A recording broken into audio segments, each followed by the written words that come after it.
Hello, my name is Dennis Brothers, Associate Extension Professor with Auburn University's Agricultural Economics and Rural Sociology Department. Pleased to present to you Broiler Buddy, the Commercial Poultry Financial Decision Tool. This financial calculator tool is a joint effort of myself, Dr. Adam Kantrovich of Clemson University, with assistance of Dr. Jada Thompson of the University of Arkansas. This tool is brought to you by the Alabama Cooperative Extension System through a grant from the Southern Extension Risk Management Center with the financial support of the USDA's National Institute of Food and Agriculture. Hello, I'm Adam Kantrovich with Clemson University Cooperative Extension. If you're considering a new commercial broiler farm or are a current commercial broiler grower, we hope this tool will offer you some help with financial and risk management decisions on the farm. This tool is not perfect, nor is it to be looked at as a firm predictor of business outcomes or profit. But we think it can help growers make go or no-go type decisions, as well as offer the opportunity to compare and contrast between various options that may impact your bottom line. The tool can be accessed by going to www.aces.edu/go/broilerbuddy. You can see here the first opening page of the tool looks like.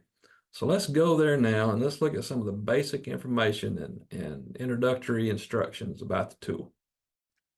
The Commercial Poultry Financial Management Calculator is designed to help existing and prospective growers make risk management and financial investment decisions on their farms. Tool's dual scenario comparison format allows growers to evaluate the payback of various upgrade and maintenance investments and farm income impacts from production or operational cost changes.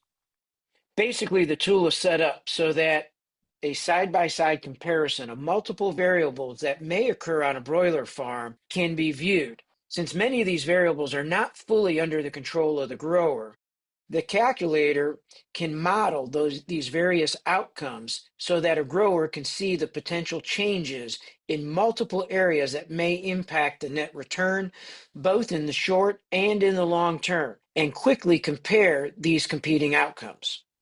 That's right, Adam. And new and prospective growers can evaluate the effects of things like housing cost, interest rates, loan formats, anything that changes farm income. They can model differing contract terms as well as impacts of production or cost changes. The tool calculates these impacts, like you said, both on long and short-term cash flows, and those can even be user-defined to some extent. But we must remember, the results of these calculations are estimates and strictly a function of the data you put into the tool. Faulty data input will result in faulty results. Users must be careful to input reasonable and representative input data.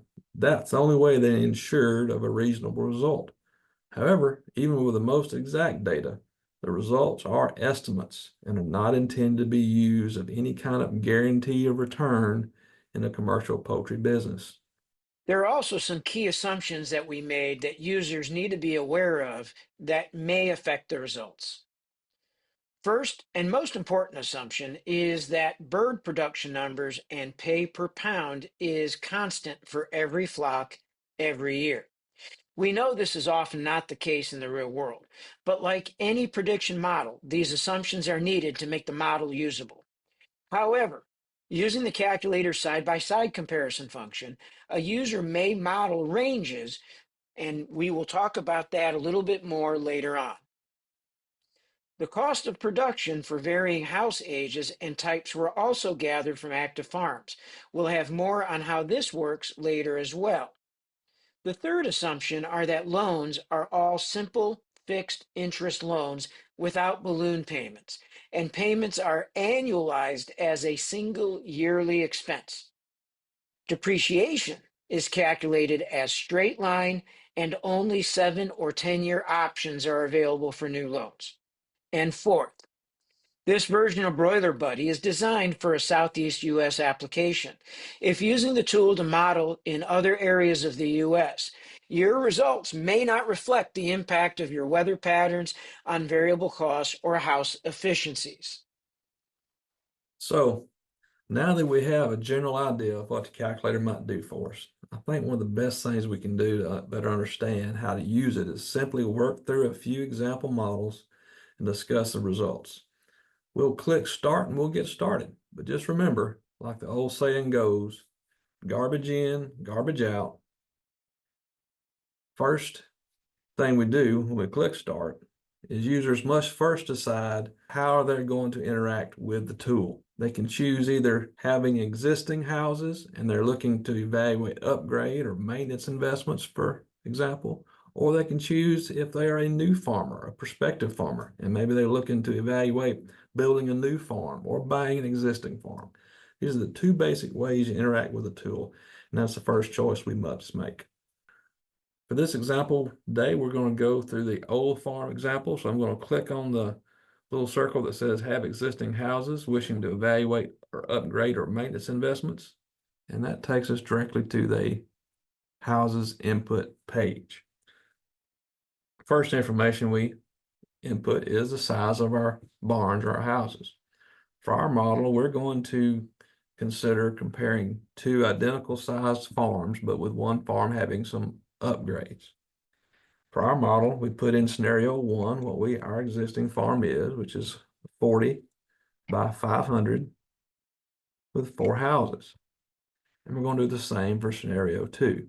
We're not changing house sizes or house numbers. We're just making some upgrades to an existing farm. And we see the resulting square footage at the bottom. And next we have the loan section. For the existing farm option, we have 2 loan options that are available: existing loan and new upgrade loan. Here, a user can use either or both or neither of these options depending on what you are modeling. The existing loan section is for when an existing farm still owes on a farm loan. The new loan section is for considering new and or additional loans. In our example, we are going to consider an upgrade of our existing houses that are currently paid for. So we will only use the second loan option, leaving the first one blank, and only input loan information in scenario 2, since that is our test scenario. So simply input our test model data. We will assume our farm has a bid for upgrading all houses of $250,000 with an estimated interest rate of 7%.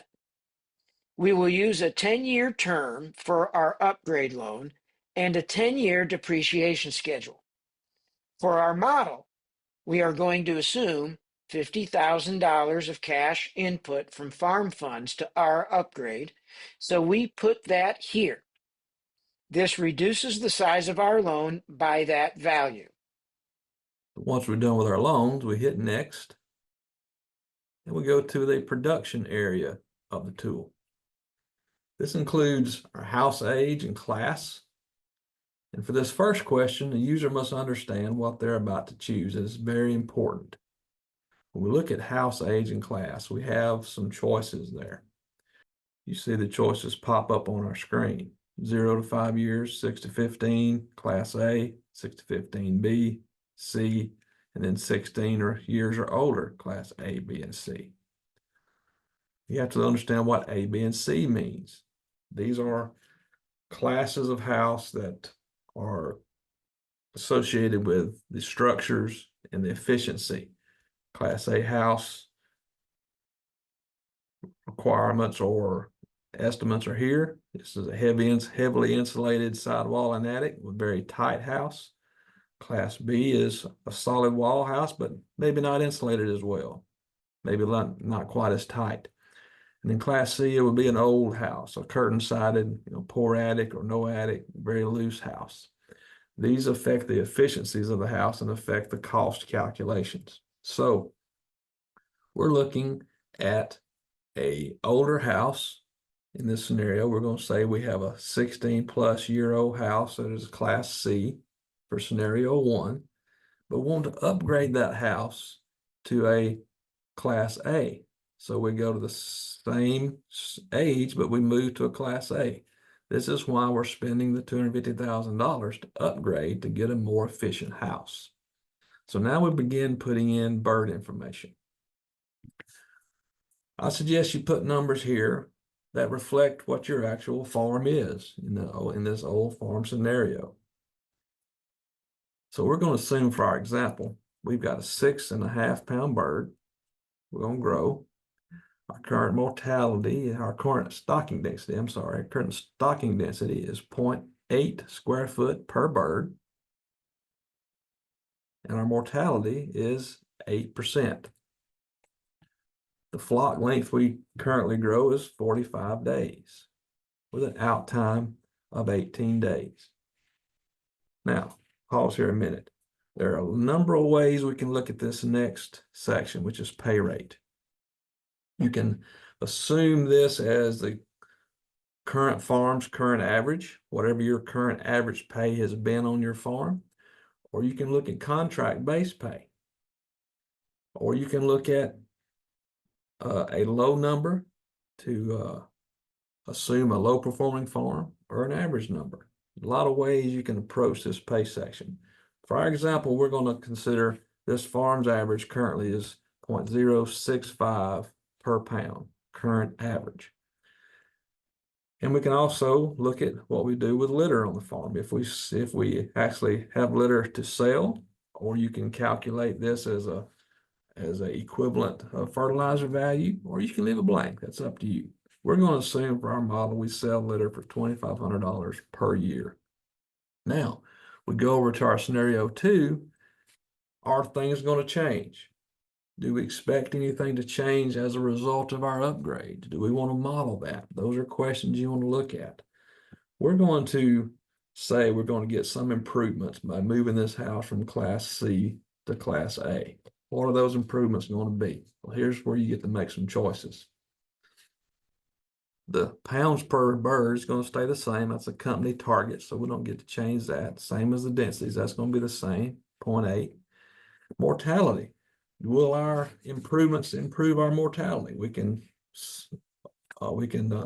make some changes here, or we don't have to. We're going to assume it's going to positively improve our mortality. So we're going to give ourselves 2 points of improved mortality. Will it improve our flock length? Well, we're going to assume a 1 day shorter flock length by making our improvements. So from 45 to 44.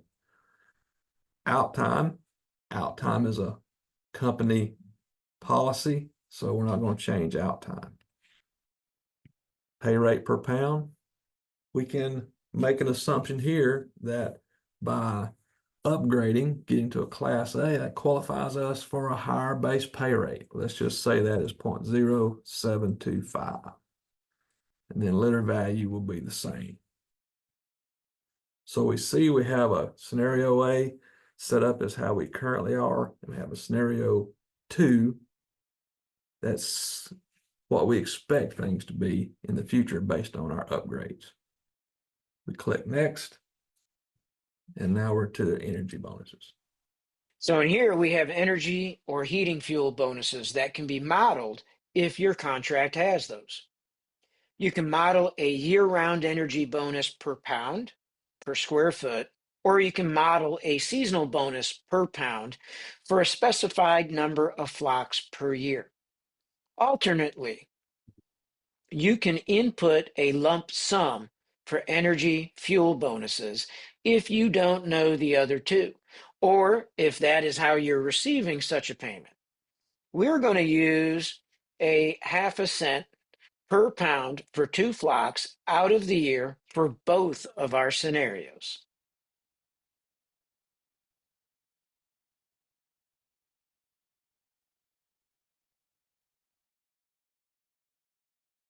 Now we move to new house or farm incentives, new farm incentives.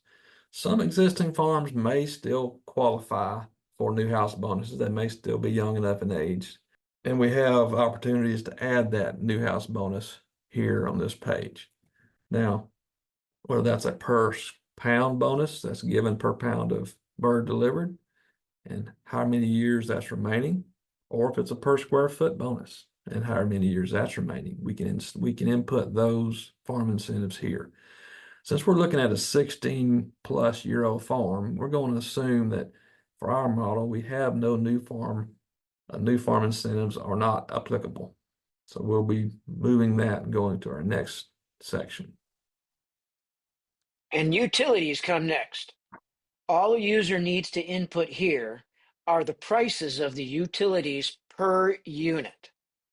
The tool will use the input data for the housing and production to calculate the usage amounts for each of the scenarios. For our example, we're going to be paying 10 cents a kilowatt hour for electricity and $2 per gallon of LP. It must be noted here that you should only choose one or the other of LP or natural gas. However, you can compare across these two by inputting one price for LP, for example, in scenario 1, and a price for natural gas in scenario 2. This will give you a cost comparison between the two options.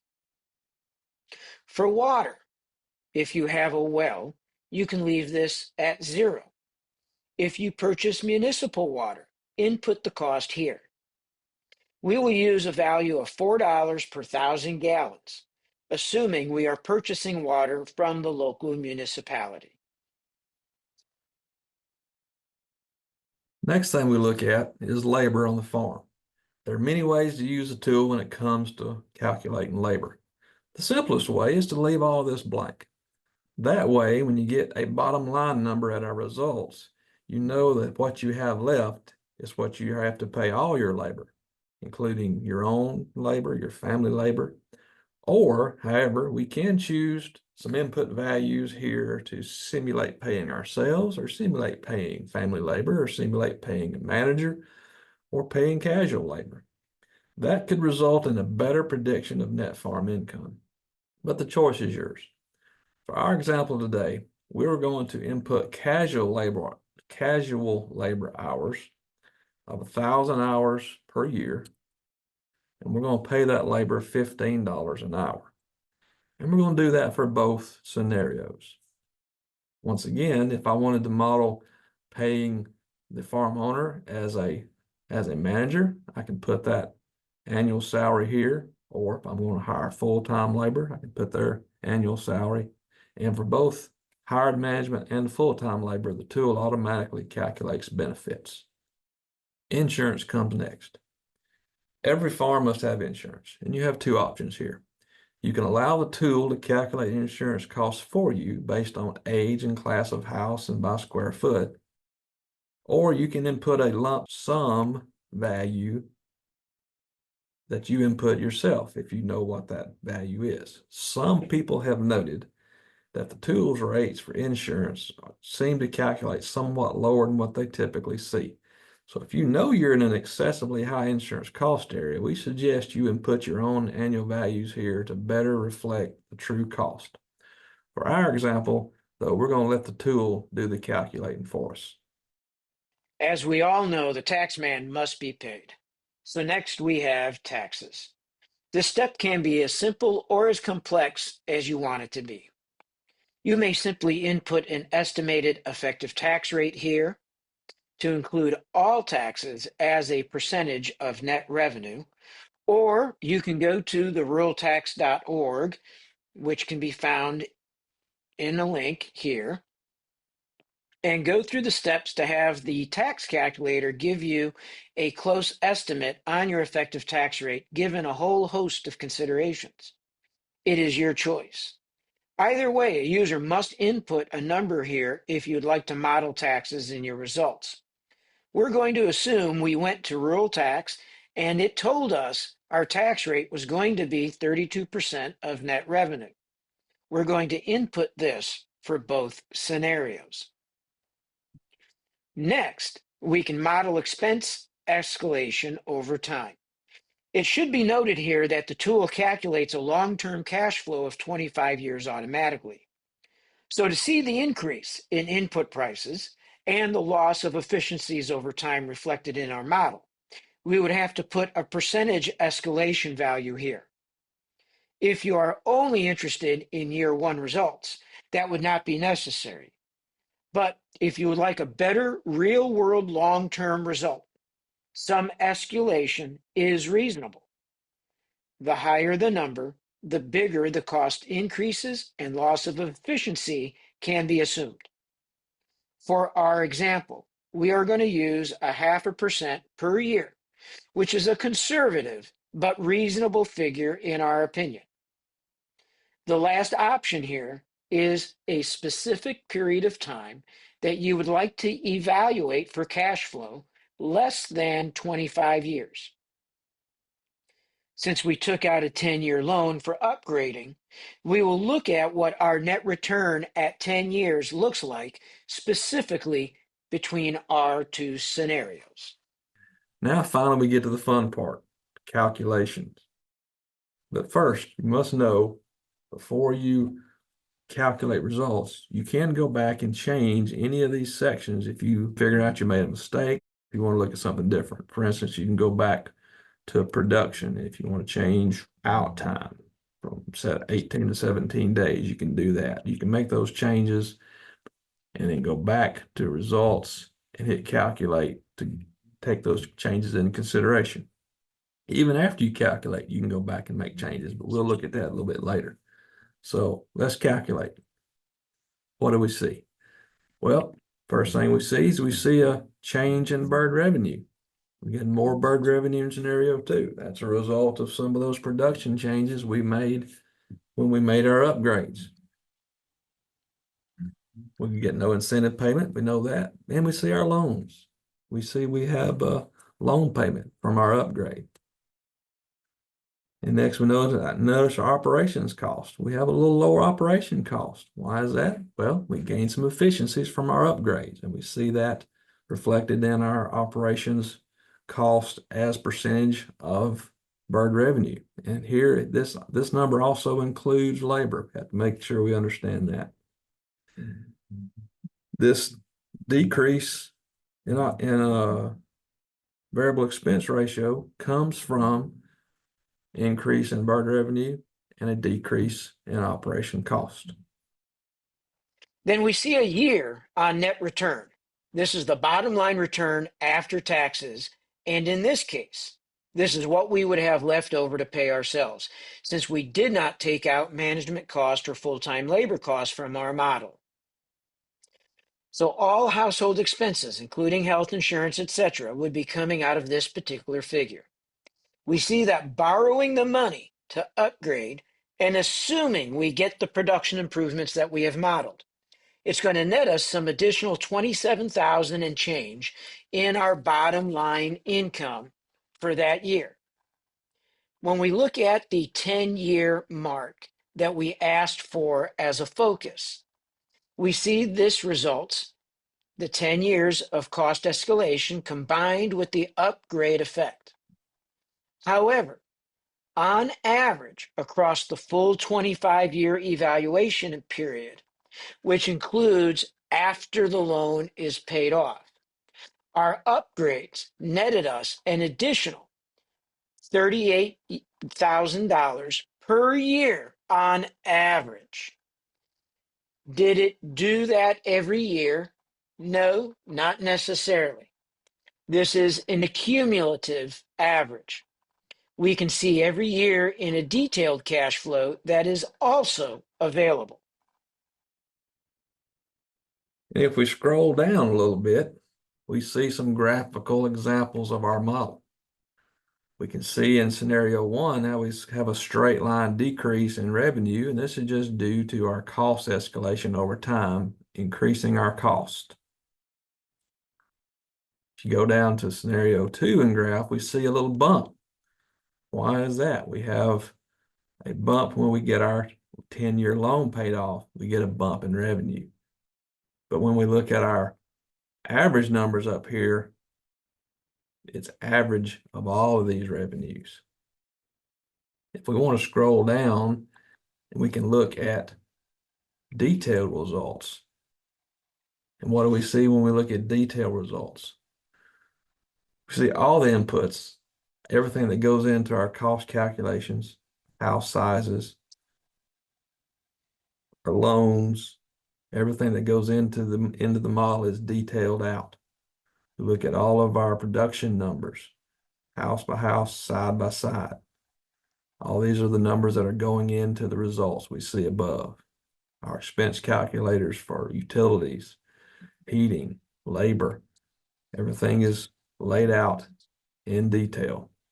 Our expense categories for each farm, repairs and maintenance, shavings, supplies, all these things are laid out. And then we finally see two long-term profits for scenario one.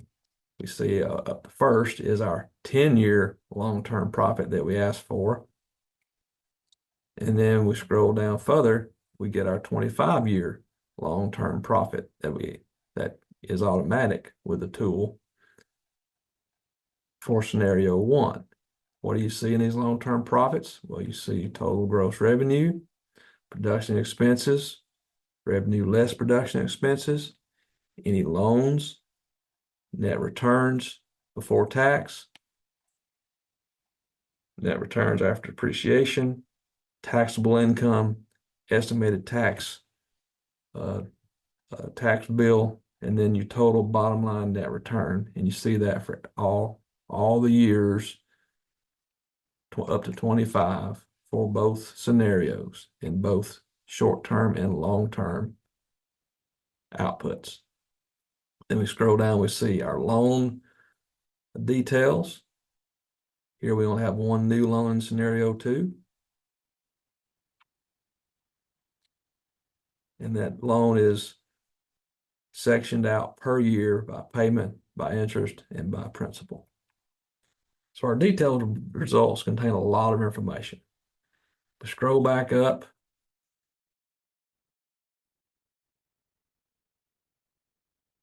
And close that. And if you wanted to, you can go up to the top here.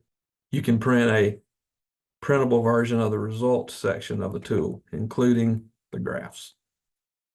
The coolest thing I like about this tool, though, is the ability to be able to make incremental changes and be able to see the results of those almost immediately. So let's do a little bit of that now. Let's go back to the beginning by clicking on loans and see what happens if we happen to get a higher interest rate and must take a longer loan. So for this, let's go ahead and we take a look at an interest rate of 8% instead of 7%. And we're going to increase the term from 10 years to 15 years. So now let's go back and take a look at the results and calculate this and see what happens. It seems it didn't hurt us that bad. We even have a little better year one improvement, which is due to the lower 15-year payment, even with the higher interest rate. But look at our graph for scenario two. What happened there? We see that after 10 years, we lose depreciation of our upgrade, and then the taxes hit us because of the loss of depreciation. But we still have 5 years of the loan to pay. Finally, we get to the sweet spot. But on average, for our long-term outlook, we are worse off because of that higher interest rate and the longer term of our loan. So let's change those things back to original, which we have done. And let's look at another way to look at the two. What if I want to examine a single change in production? What happens there? First, let's note a couple of notes where our average net gain for this situation as we were is 39,000. Let's go back to production and let's isolate a change in production. For example, let's look at utilities. Look at the difference in LP and natural gas. Make sure we go back and change all of our points. Make sure everything matches. But now let's look at model one with LP currently. Let's change some numbers. Let's say LP is $1.25 instead of $2. And let's say we're going to go with natural gas in scenario 2, and it's at $1.10. Let's see what that does. We hit next, go to our results, recalculate. What do? We see natural gas does cost a little less to use, but since we also drop propane, our bottom line is worse, $39,000. What if propane was $2 instead of $1.20?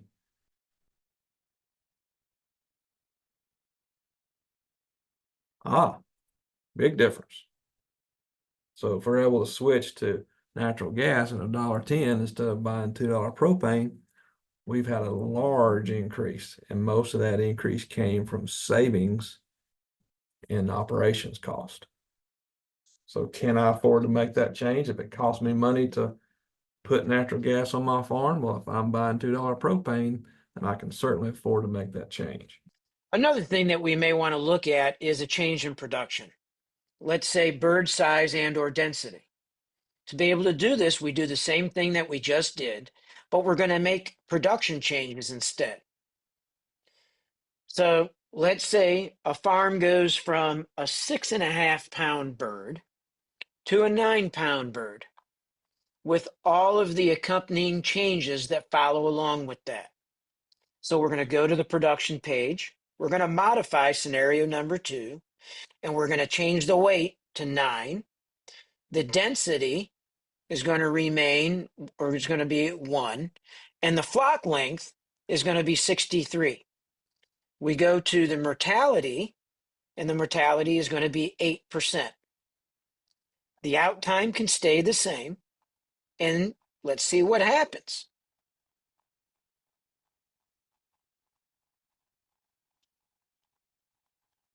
We see that after we calculate again, our change actually cost us money. That net return is significantly changed. On average, across time, about how much per year?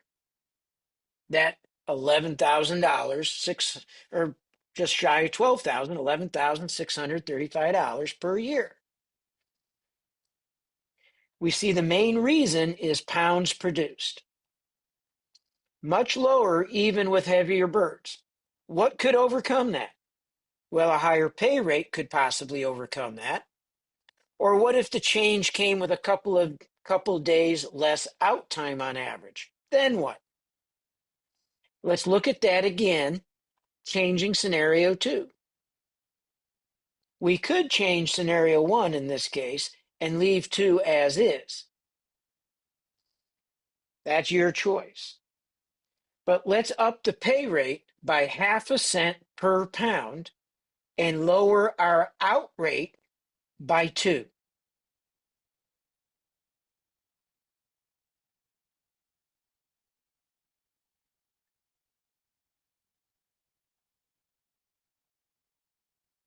Let's click next. Let's hit calculate, go to the results, hit calculate.